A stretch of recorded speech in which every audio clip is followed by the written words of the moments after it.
Assalamualaikum warahmatullahi wabarakatuh.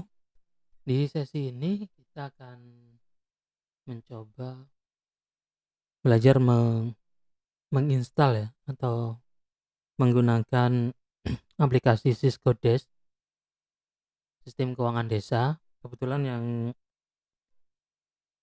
saya miliki itu Cisco Desk tahun anggaran 2019.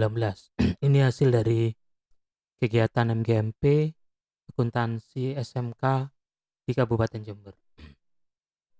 Nanti Bapak Ibu tinggal download aja alamatnya ini, MGMP akuntansi Cisco Desk 2000. Ini kenapa nih?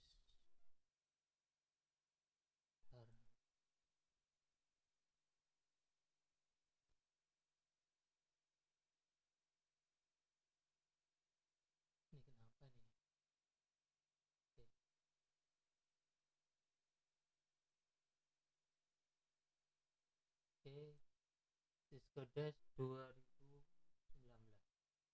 Ketikkan seperti itu, nanti akan otomatis akan diarahkan linknya tadi itu mengarah ke Google Drive.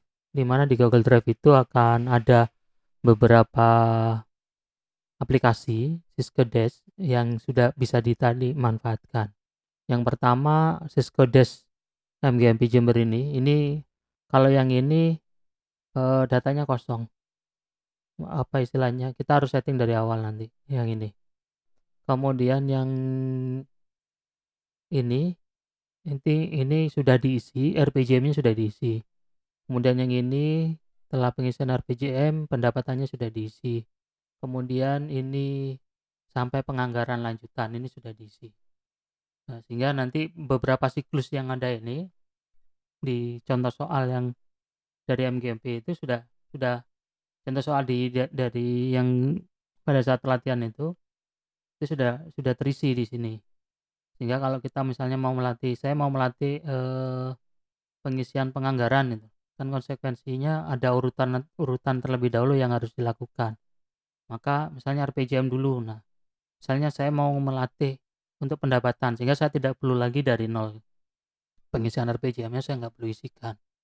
Tuh, karena memang ada urutannya sama seperti ketika kita menggunakan aplikasi komputer akuntansi Mayop atau sejenisnya, itu kan biasanya kita harus membuat daftar akun dulu.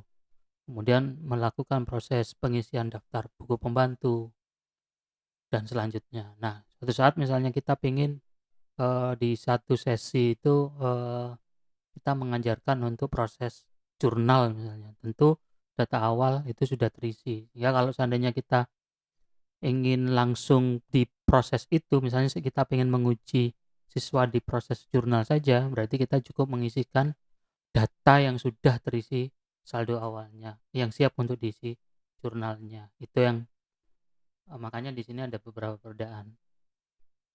Oke, nah selanjutnya Bapak Ibu tinggal download aja. Ini tinggal di download aja.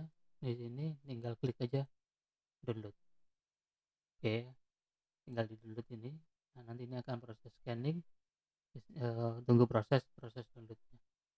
Ya, itu. Nah, ini kebetulan saya sudah mendownloadnya di sini. Nah, selanjutnya adalah Bapak Ibu tinggal ekstrak aja. Ketiga-tiganya ini sebenarnya kalau saya buka foldernya sama sih. Satu folder ini. Hanya yang membedakan isinya, isi database-nya.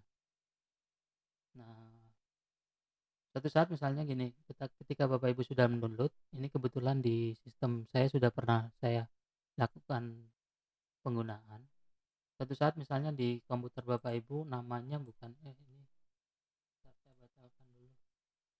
Ini tadi proses download tadi. Kebetulan ini sudah selesai. Misalnya namanya saya ganti aja. Biar Bapak Ibu ketika ngopikan ke harddisk Bapak Ibu, alamatnya beda dengan yang saya punya. Ini misalnya gini.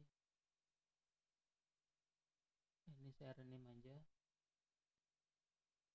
Saya rename aja MGMP akuntansi. Misalnya seperti ini.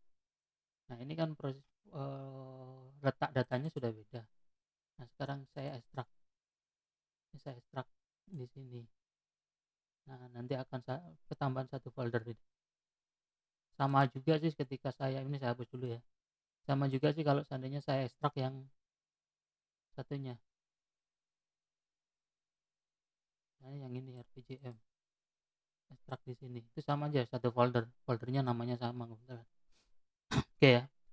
Nah, sekarang yang harus kita lakukan begitu kita masuk seperti ini, kita tinggal jalankan sih sebenarnya. Tinggal jalankan seperti ini.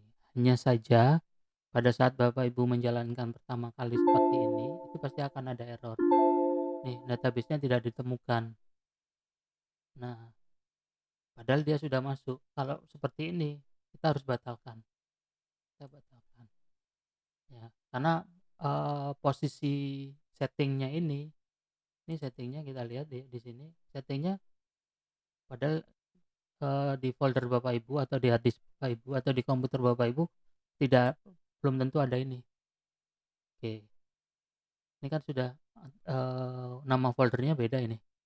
Nah, makanya supaya dia kena tanpa kita harus ganti ini sesuai dengan ini, maka yang perlu Bapak Ibu lakukan, hapus saja file config ini ya, dihapus saja, kemudian masuk lagi. Oke, biarkan klik OK.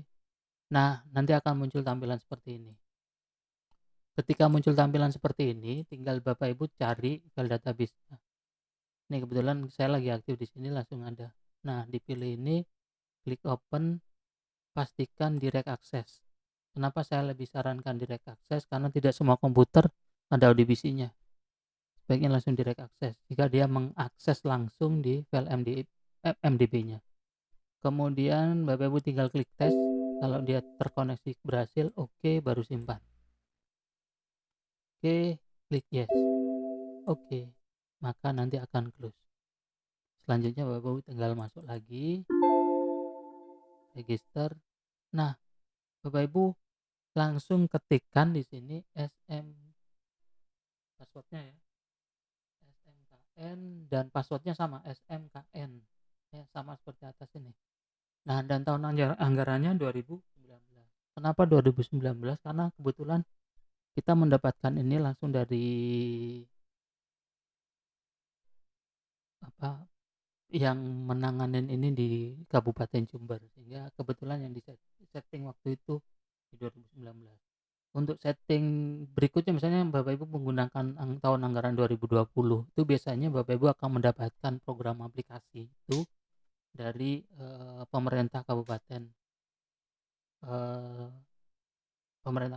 yang berwenang menangani itu, sehingga nanti akan diberikan aplikasi plus setting database-nya untuk tahun anggaran yang memang disesuaikan. Misalnya tahun anggaran 2020, maka Bapak Ibu akan mendapatkan file aplikasinya plus database-nya yang sudah disetting untuk tahun anggaran yang sudah ditentukan. Ini kebetulan pada saat pelatihan kemarin ini tahun 2019, maka isiannya harus 2019. Oke, munculnya seperti ini. Nah, tinggal kita akses menu-menu yang ada ini. Nanti kita akan pelajari di sesi-sesi berikutnya. Demikian di sesi ini bagaimana melakukan proses instalasi aplikasi Syskedes 2019 sekaligus mencoba memasuk ke aplikasinya. Demikian, lebih kurangnya saya mohon maaf. Saya akhiri. Wassalamualaikum warahmatullahi wabarakatuh.